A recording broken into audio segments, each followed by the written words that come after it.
Greetings, everyone. This is Ahav Ever from the Chronicles of Ahav Ever, and today's video is going to be about how the New Testament book of Matthew validates the oral Torah and rabbinic authority. Mentioned in the previous video, there's been a number of what I would say missionary type videos, creators of content on YouTube and other formats who have tried to make this point that there's basically an issue where they want to claim, and I'll use their terminology, that what they call rabbinical Judaism is not biblical. And in the previous video, I dealt with it from a certain standpoint, kind of going through exactly what even the New Testament itself says about the idea of there being a rabbinical authority.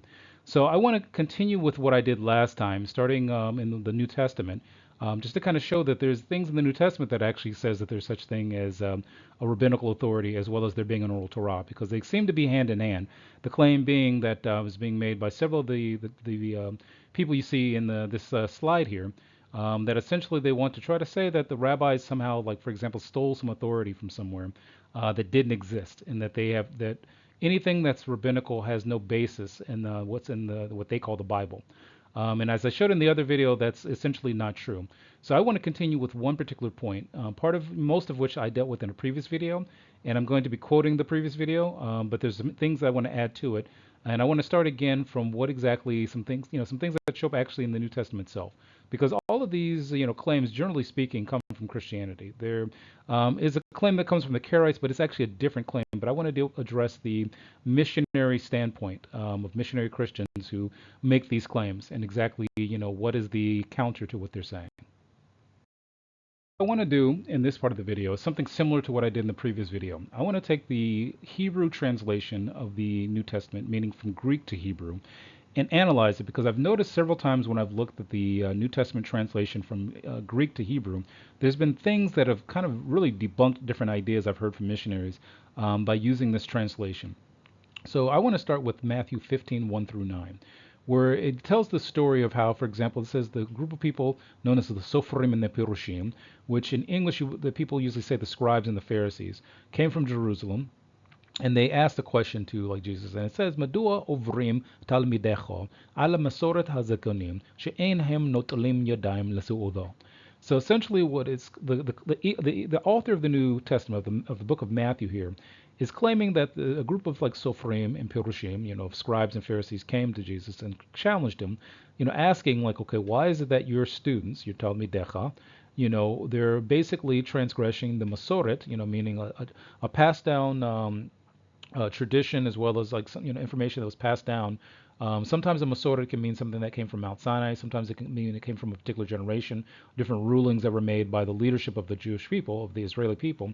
And the word zekanim here is specifically a term used in the Tanakh to describe someone who has, like, the leadership authority, and also has the authority to make certain rulings, within the Jewish community. It's used to like talk about early leadership of the Jewish people before the giving of the Torah at Mount Sinai and after.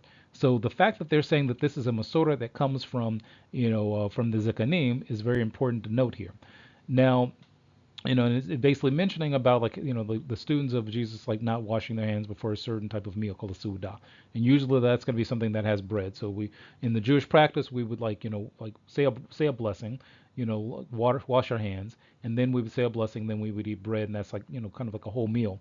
But in this particular, I guess, story that the New Testament is pushing here in the book of Matthew, it says that Hashiv wa Amar lahem. So, like, this is saying that Jesus responded to them, Madu atem ovrim ala mitzvat Elohim lama'ana masoret shalachem. So he's like at one point challenging them, like saying, okay, well, why is it that you guys are like going against the mitzvot of, of the creator of all things, concerning your like masoret, your, if you will, tradition that, or whatever. Now, interesting enough, he leaves out that it's a tradition of the Zekanim, meaning that they say it's from the Zekanim. He seems to leave that part out and says it's just their tradition, for example, the people who are guys confronting him.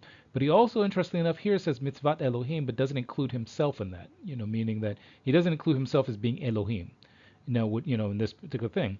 Now, I skipped some of this because what I find interesting is that when you go to verse 9, he says something the following. He says, "Watahi," or the author claims that he says, "Watahi yor otam otim mitzvat anashim melumodo." So he's basically trying to say here that they're pushing upon him or kind of coming after him concerning the what he calls mitzvat anashim, or whoever the translator used this terminology, meaning the commandments of men that they're basically teaching. Now, here's why I bring this up, because this is mentioned a couple times in the New Testament. I think like maybe twice in Matthew and once in maybe Mark or something like that, where he's accusing them, of like basically pushing around like the traditions of men, mitzvat anashim. But if you go back to what we said the previous video, there's something that is interesting about this claim, and where it's not used, this idea of them pushing the commandments of men, for example. So if we go back to like Matthew 20, if we go further to Matthew 23:2, and I brought this up in the other video, where it says here, I'm going to just do the highlighted part since I discussed this already, but it basically says that he's in front of a bunch of people, including his own students, these are all like Jews living in the land of Israel, and he says, "Hasofrim hapirushim yoshvim al kisei Moshe." So he says here the sofrim, the sofrim would be like, for example, the scribes. But what's interesting to note here is by saying someone's a sofer, it can mean a couple of things. It can mean one, that this is a person who transcribes like written text, and specifically the written Torah, and is someone who's an expert in knowing how to transcribe it. They know how to actually like, look at an ancient text of, that they take it from, and then copy that to a newer text, and it can be officially used in a synagogue. So this would be someone who knows the written Torah and is an expert in the written Torah. But then the use of the word perushim, which is the term, the correct term, that's is how you would describe a Pharisee. The term Pharisee is not a Hebrew term, but the word perush would mean that someone understands like the oral Torah around the written text. Meaning that for everything that's in the written Torah, you can't really understand it without someone who explains to you orally what it means, or even traditionally what it means. So what that would mean is, well, how do I know what the letters, what the sounds of the letters are? Well, that would have only been transmitted orally. There's no way to write out that pe is a pe sound, because you can't write it and then try to tell someone how it's pronounced. There's no way to write ein so that someone will say ein, because that's a letter also. There's no way to teach someone tsadi without saying tsadi, because you can't write tsadi and expect someone to pronounce that. So that's what's important here. But he says here, as I said in the previous video, in the red, it says that they sit in the seat of Moses, the kisei Moshe. Now, there's two ways you could understand this. One way is that you can understand it to mean that what they're saying is that there's literally a seat of Moses that they're literally sitting in, which, as I mentioned in the previous video, the Torah never says that there's a kisei Moshe. So this is like him introducing, if you will, his own oral Torah to try to say that there's this seat that exists. And there's some Christians I've seen that actually believe there was a physical seat, that like Moshe sat in and that the Pharisees sat in too. But another way of saying it's a metaphorical, that he's saying that they sit in the seat of authority of Moshe.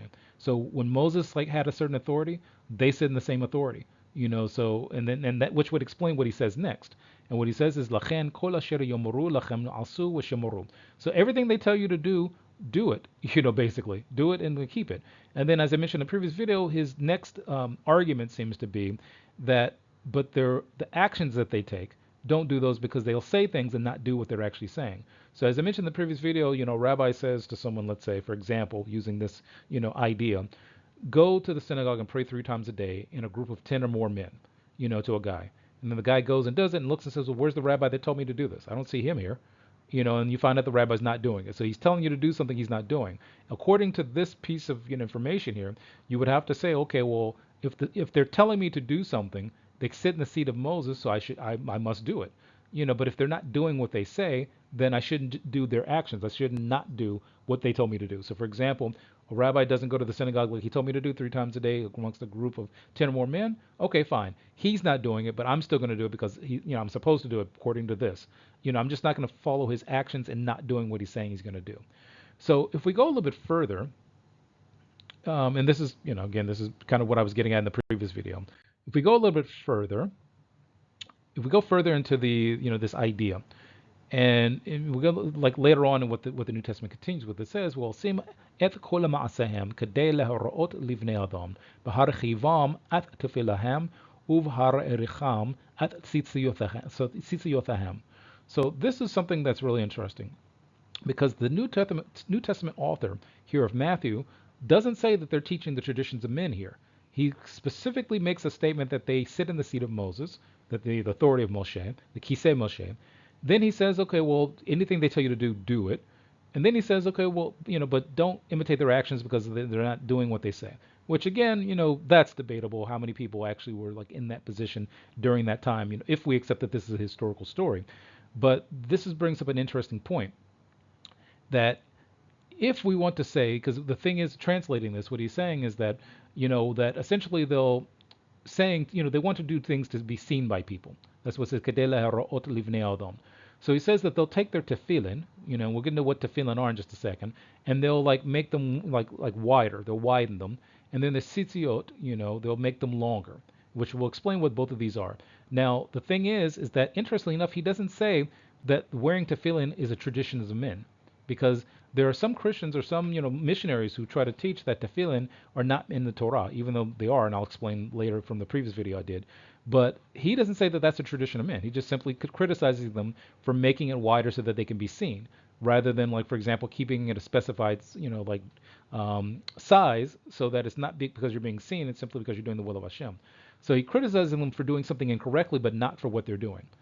So we'll get into what this means in just a second, but I want to make sure that this is a point that's remembered as we continue, because he again does not say that these are traditions of men. So this tells us that the New Testament author is being very clear that he knows for a fact that there's an oral Torah, and he knows for a fact that the rabbis of the day and the rabbis of every generation after, basically, that they sit in the seat of Moses. And as I mentioned in the previous video, the understanding of a rabbi comes from a certain point, and also the fact that every Jewish man is supposed to be a rabbi of his home. So essentially what that means is that every Jewish man is supposed to be a rabbi, and that just means I'm supposed to be a leader within my household and a leader amongst those who would be, like let's say learning Torah from me. So now let's get into what tefillin are, because again, the New Testament mentions it, and it mentions it in a way to where it's something that is physical and that actually can be done in a physical way, and it's not some metaphorical thing. And it also, does not say that it's the traditions of men, for example. And again, we don't, go by the New Testament and say, well, okay, we do things or not doing things the New Testament says so. I'm just using this as an example because of the fact that many of these criticisms against, rabbis and rabbinical authority comes from missionaries who are trying to make a certain point, but they ignore what their own even text even says. So what I want to do here is get into something that's mentioned in Yeshayahu or Isaiah 59:21. And what it says is the following, and this is Hashem speaking to the Jewish people, the Israeli people. So it says, "Wa'ani zot briti otam." So it says like, and I, and this is like my brit, my covenant, with them. Amar Adonai, so, says Hashem, Ruchi asher alecho, like my ruach, is like upon you, like meaning the Jewish people, the Israeli people. And we talked about in a previous video what ruach means. So it's almost like saying the wisdom, the understanding and the first-hand knowledge, in this sense would be like of Torah, is upon the people of Israel.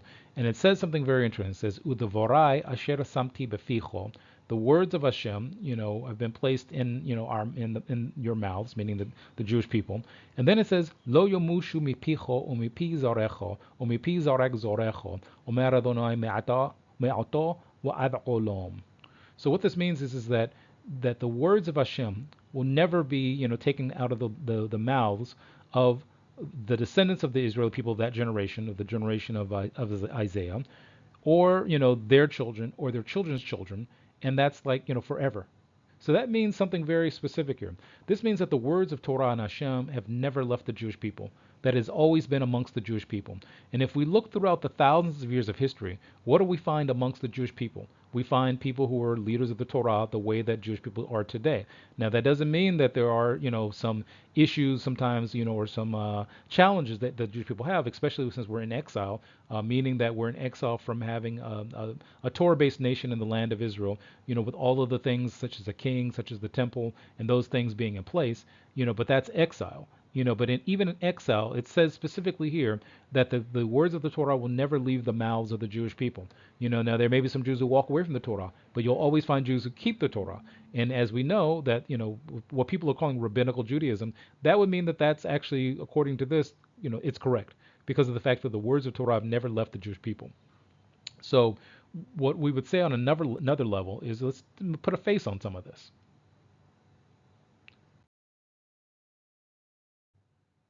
Okay, so when we're talking about the leadership of the Jewish people from any Jewish community, these are the kind of faces we see. Now, again, as I said before, these may be leaders of larger groups of Jewish communities, and with every Jewish community in the exile before the modern state of Israel, every Jewish community had to be autonomous amongst themselves in order to survive.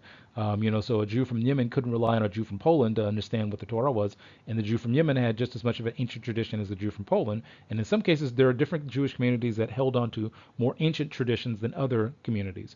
So what I want to do now is present a video of like some segments of a video I did previously a number of years ago about the issue of tefillin or totafot, which is mentioned in the Torah. And I want to use this as a way to show that within the Jewish people, even today, there are traditions that exist and have always existed, and that the Creator of all things has basically guaranteed that there will never be a situation where the entire Jewish people are not keeping the Torah correctly for that particular error. Meaning that even in exile, there's a correct way to keep the Torah, until the situation improves to where there is no exile. So this is the video that I did earlier, and at the end of the video, I'm going to kind of summarize all of this together. So first of all, when dealing with this issue, the Torah uses a word that's somewhat ambiguous called totafoth. And the Aramaic translation of a totafoth is tefillin. So what it says in the Torah in Exodus 13, verse 9 is وَهَيَا لَخَ لَأُوتْ عَلِيَّهُ وَلِزِخَوْرًا بِيْتْ عَيْنَهُ لَمَعَانْ تِيَا تورث أدوناي بفيخو كي بياد حزقو بهوتسي أخو أدوناي مِمِّتْزْرَايِم. So this is one of the first statements that is made about tefillin, where it says that you'll have it as a sign on your hand and a remembrance between your eyes, so that you'll be like the Torah Adonai, the Torah of Hashem, will be on your mouth and also on your hand. And that you remember that He with a strong hand He brought you out of Mitzrayim. So when you get to the next portion of the Torah that mentions Totafot, what it mentions is that in Exodus 13, which is verse 16, it says, "V'hoyo la'ot al yodocho u'latotafot be'anecho ki behazok chozak yod hotzi'onu Adonai miMitzrayim."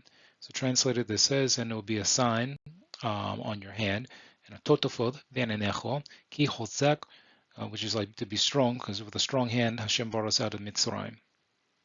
And then the next places where it's mentioned is Devarim, which is would be chapter 6, verse 8, and it says there, "Urushatom le'od al yodecho v'hoyu letotavot be'anenecho." And essentially it's the same kind of thing, where it'll be you'll tie it as a sign to your arm, and it'll be a totavot between your eyes. Now here in Devarim 11:21, it mentions Uksharatem otam le'od al yodechem v'hoyu letotavot be'anenechem. Now I'm going to focus on this one, because in two places there's a certain word that's mentioned, and there's part of the statement is Uksharatem otam le'od. Uksharatem is what you see in the red. Now, the thing that's interesting about this is the word Uksharatem means you will tie or bind. So, it's basically from the shoresh, the three-letter root kesher, kuf, shin, rish. So essentially, the problem with the claim of something of totavot being metaphorical, meaning that you're just metaphorically doing something, or you're not actually supposed to physically do something, is that at what point is the word for tying and binding not meant to actually tie and bind something? If there's a metaphor, then you would definitely need some kind of oral Torah to tell you that, okay, in this situation, you're actually supposed to tie something or bind something. In this situation, it's all metaphorical. But if you look at the text that I just quoted not too long ago, there's nothing there that gives you the idea that you're actually doing something metaphorically. The words used is that you're actually placing something somewhere. Then you get into the definition. Well, what is the hand? What is the head? Or what's between the eyes and things like that? But it's still, you would get the impression just from the simple, plain sense of the text that you're actually supposed to tie something, because it's very specific about on your where to tie it. It isn't just some out in the air, metaphorical sense. It doesn't sound metaphorical when you're using an actual word to tie.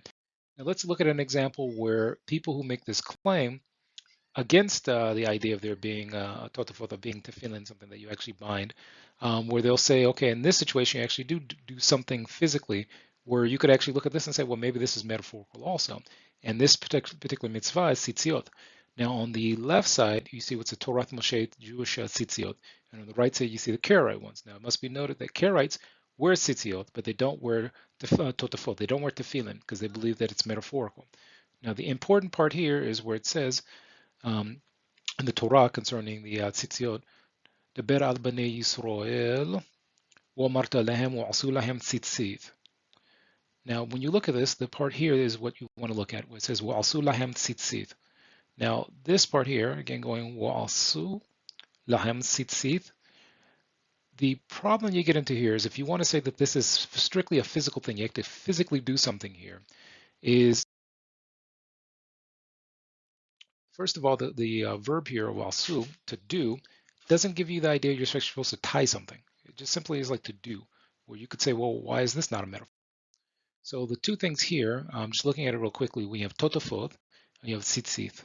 So first of all, in terms of Torah Moshe, it's very clear that totafot, just like tzitzit, is something where you actually have to physically do something. Just the wording used for totafot would be more obvious than the ones used for tzitzit, because tzitzit is like to do. Okay, well, maybe that's metaphorical. Maybe I'm just metaphorically supposed to do something, but it doesn't tell you what a tzitzit is. And that's the other thing. Both words are ambiguous in terms of the Torah. There's nowhere in the Torah where it's explained what a totafot is or tzitziot is. But one group decides that they're actually going to like do something physically with one, and it decides with the other one, nah, I'm not going to do that.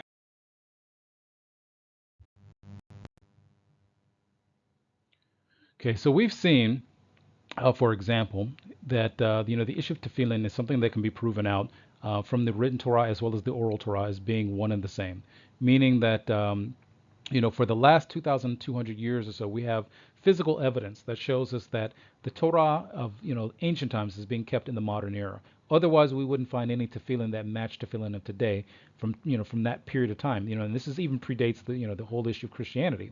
So we have tefillin from before that point. So we can easily say that for example, as we mentioned earlier, that there's an oral Torah first and foremost, and that we find signs of it, within ancient archaeology, for example. Now, one of the things that's also important is when we looked at this issue of when we look at the Dead Sea, for example, when we look at the tefillin that they found there, that some of them date from even before the first century, going back at least 2,200 years. We find that today, for example, there's two types of tefillin that are generally used by everybody in the Torah-based Jewish communities, and that is like the Rashi type tefillin slash Rambam. The Rambam and the Rashi have the same tradition about exactly how it's set up, and then the Rabbeinu Tam, which is a little bit different, but it's still the same thing. So for example, it's not some far out and distant thing. It's just a matter of two different traditions about how you place the text, and also like how you tie like the strands that hold the box together. But essentially, we find both of these in the modern era. So that means that these two traditions have been traced back to the time of the Second Temple period. Now, if we want to look a little bit further on this, there's a couple of good articles about this issue, and one of them from the Times of Israel, there's a part of it from Professor Lawrence Schiffman, and he says, from my point of view, the most significant thing about all of this is that they actually have tefillin from 2,100 and plus years ago. Schiffman said of the Dead Sea Scrolls generally. The continuity of phylactery traditions, meaning the tefillin, over the centuries and across the various sects that comprise Second Temple Jewry was something he found remarkable. Meaning that if this was some weird thing, that only modern day Jews were doing, we shouldn't find it, in information from the Second Temple period, from about 2,100, 2,200 years ago. It should be completely something that's like, let's say, within the last 500 years, the last 1,000 years.